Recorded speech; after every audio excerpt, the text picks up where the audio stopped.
माझे नाव स्नेहा निवृत्ती जाधव, इयत्ता 10वी ब ची विद्यार्थिनी. मी आज आपल्यासमोर विषय मांडते लोकशाही प्रक्रियेबाबत मतदारांमध्ये जागरूकता. मतदान म्हणजे मतदान असतं, तुमच्या आमच्यासाठी संविधानाचं वरदान असतं. मतदान म्हणजे मतदान असतं, तुमच्या आमच्यासाठी संविधानाचं वरदान असतं. अहो काय म्हणता, या ओळी चिल्लर वाटतात, लोकशाहीच्या दृष्टीने खिल्लर वाटतात. असल्या तर असू द्या, फसल्या तर फसू द्या, असल्या तर असू द्या, फसल्या तर फसू द्या, तरी सुद्धा मतदान म्हणजे मतदान असतं, तुमच्या आमच्यासाठी संविधानाचं वरदान असतं. गरीब असाल किंवा श्रीमंत तरी सुद्धा मतदान करता येतं, आणि तृतीयपंथी असला तरी मतदान करता येतं.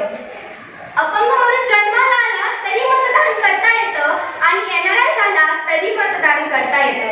कारण मतदान म्हणजे मतदान असतं, तुमच्या आमच्यासाठी ते संविधानाचं वरदान असतं.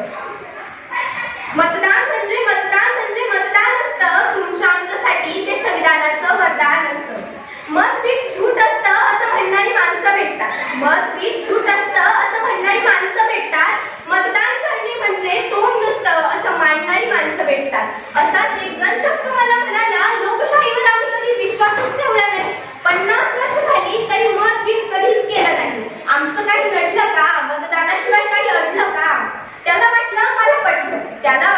मला पटलं, पण मी मात्र एवढंच म्हटलं, मतदान म्हणजे मतदान असतं, तुमच्यासाठी ते संविधानाचं वरदान नसतं. मतदान कधी विचारता प्रश्न सुद्धा बॅलेट पेपरवरही मतदान करता येतं, आणि ईव्हीएम मशीनवरही मतदान करता येतं.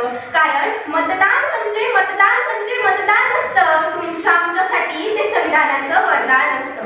अहो काय म्हणता, या ओळी चिल्लर वाटल्यात, लोकशाहीच्या दृष्टीने खिल्लर वाटल्यात. असल्या तर असू द्या, फसल्या तर फसू द्या, तरी सुद्धा मतदान म्हणजे मतदान असतं, तुमच्या आमच्यासाठी ते संविधानाचं वरदान असतं.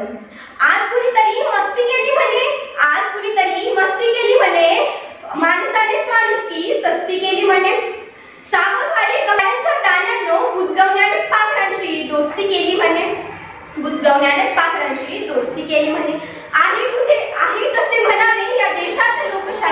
आहे कसे म्हणावे या देशात लोकशाही, खुर्चीमध्ये खुन्यांचे बसले आहे खुले शिपाई, निष्पाप माणसांनाही घालतात गोळ्या, सत्कार चोरट्यांचा करतात राजशाही. आताची वेळ ही निर्णायक वेळ आहे. संविधान वाचणाऱ्या प्रत्येक नागरिकाची जबाबदारी आता वाढली आहे. म्हणूनच आपल्या अमूल्य मतांचे दान आहे लोकशाहीची शान. आपल्या भारत देशाला जर खरंच विकसित करायचं असेल, आपला भारत देश खरोखर विकसित करायचा असेल, तर प्रत्येक नागरिकाने मतदान करायला हवं. आपल्या भारत देशाची लोकशाही बळकट करायला हवी, आणि आपल्या भारत देशाची लोकशाही बळकट करायची असेल तर प्रत्येक 18 वर्ष पूर्ण झालेल्या नागरिकाने मतदान करायला हवं. तेव्हा आपल्या भारत देशाची लोकशाही बळकट होईल, आणि आपला भारत देश आपोआपच विकसित होईल. कुणीतरी म्हटलं आहे जे करायचे ते स्वतःच्या बळावर करा, स्वतःच्या हिमतीवर करा. कारण हे हात कुणासमोर पसरवण्यापेक्षा याच हातांना कामाला लावा. स्वतःच्या घामावर स्वतःचं जग उभं करा. मित्रांनो, डॉक्टर बाबासाहेब आंबेडकरांनी संविधान लिहिलं, आपलं शिक्षण आपल्या देशासाठी दिलं, आणि त्या शिक्षणातून संविधान घडलं, आणि त्या संविधानाने आपल्याला काही महत्त्वाचे हक्क दिले. मित्रांनो, आज आपण शिक्षण घेतो. शिक्षण कशासाठी घेतो? शिक्षण आपण घेतो ते फक्त नोकरी मिळवण्यासाठी आणि परीक्षा पास होण्यासाठी. शिक्षण कशासाठी घ्यायचंय?